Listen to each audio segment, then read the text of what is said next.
But in here and here, that's got to change before. Dress reform, Sabbath reform, health reform.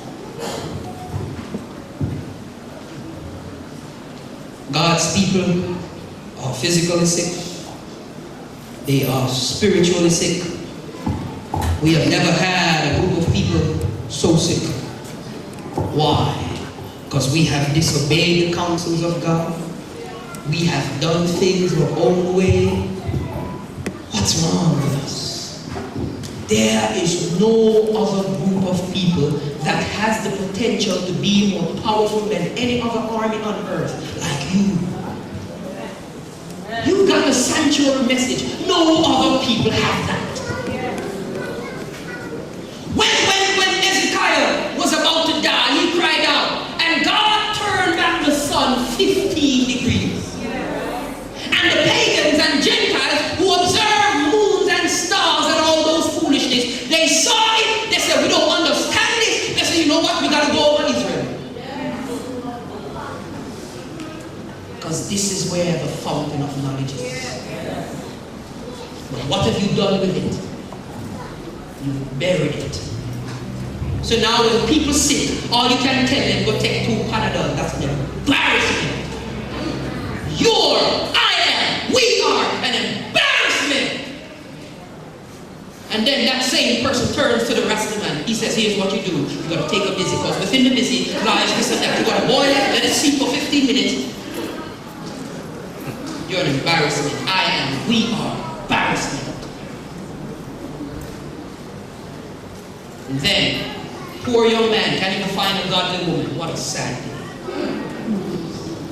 Dressed like anybody else. Surely you look sexy. Yes, sexy on your way to hell. Poor young ladies can't even find a godly man. Because you're in a suit, but you're just a church man. We are an embarrassment. And then that's dress, and then Sabbath reform. That's how we worship. Your worship on earth should reflect your worship in heaven. But how do we sound? Do you sound any different? You're filled with so much program. It's a big day. Today's Youth Day. Big day. Today's Men's Day. Big day. Today's Women's Day. You got to dress in unison. You got to dress with the purple and so forth. Am I bashing these things? Not so much bashing them. But I'm telling you where our focus is. And I'm telling you where our focus should be. We are. You are and I am an embarrassment to God. But why we do that? Why we play around? Here's what is happening in the world. The country who is called the Lamb like beast in Revelation 13, who has the 2 horns, which was civil freedom and religious freedom, is now merging those 2 things. The country that you thought was the moral police of the world has passed homosexual law. That black president that you all love so much because of his black skin has done worse than many before him.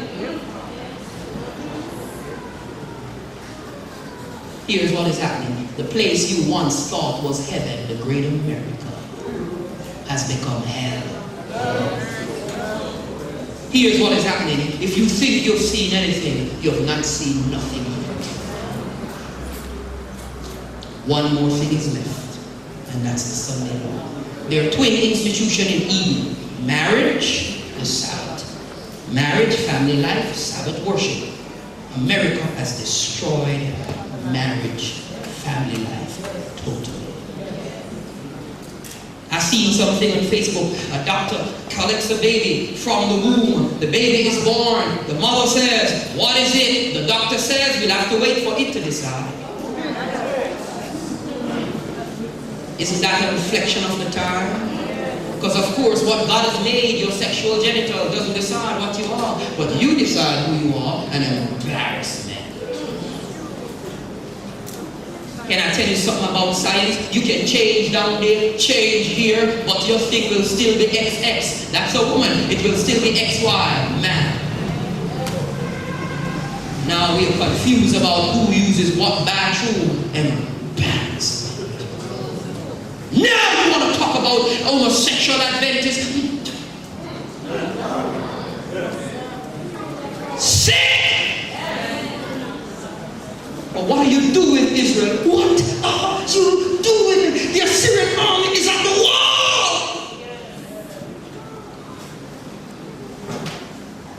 Let me tell you what you're going to do. Today is just going to be another good day. Some of you are going to say we had a preacher that could have done it a little more decent. Some of you are going to say it was a good message and that's all it was, another message. And some of you are going to say the church was good today and then next week you forgot about today. That's why most of you are going to make it to hell. Because you don't sit down, you don't focus, you don't listen to the issue, you don't see where we are, you don't take the message at your heart and decide I need to change because I could die tomorrow. What's wrong with you? All I know, I've done my job. All I know, my shoulders is clear. Let me make something clear to you. Every appointment I get is not because a pastor called me. It's because God inspired him to call me. And so I don't worry about where I go and where I go next. I'm just a John. Can you handle that? But this is hope. When people come here, do they really find? Or does hope inspire hopelessness?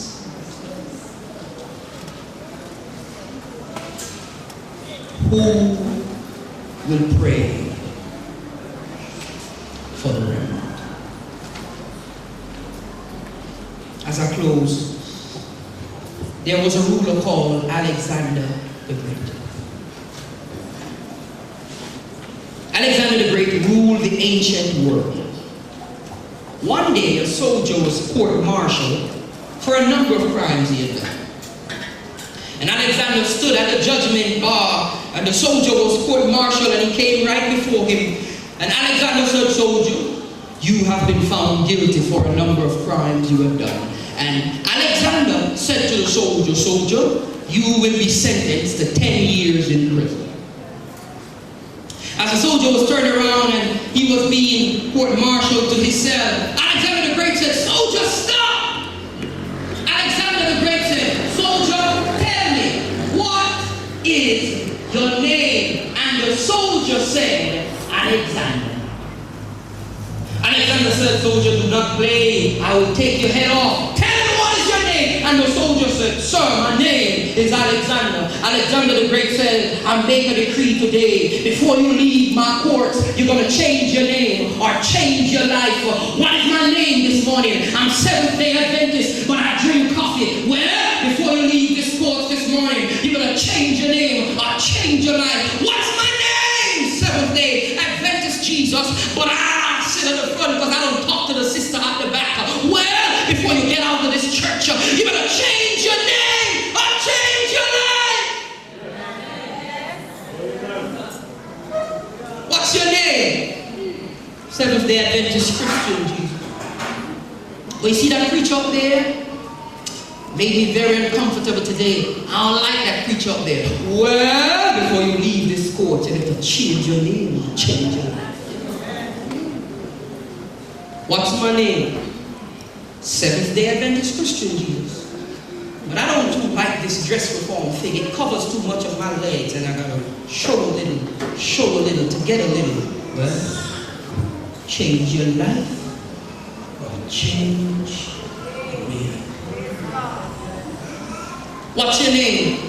Seventh-day Adventist Christian. But I'm young and hot and I love the word. I know the church says that, but sure. Gotta enjoy myself, a little party, a little club. Well, before you leave this door, take off the name or change your life.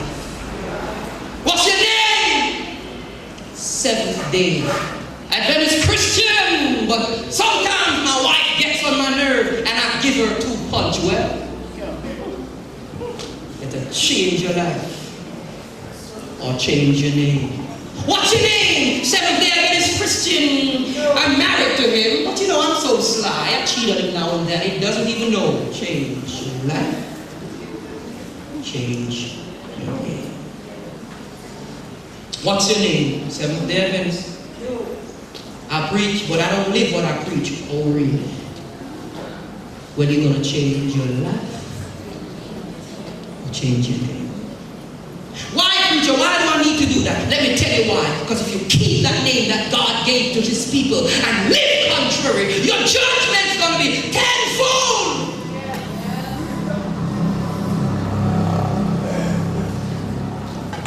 You struggle. I struggle. That's not an excuse for sin. Lean on your knee. Cry out to God and check up and let God change your life. But our life's got to change. Change your life or change your name. And you better decide to do that before you step out of my hall. Change your life. Change your name. What's your name? Seventh-day Adventist Christian Jesus. Now here's my call. Here's my call. If you're going to change your name and keep the life, stay in your seat.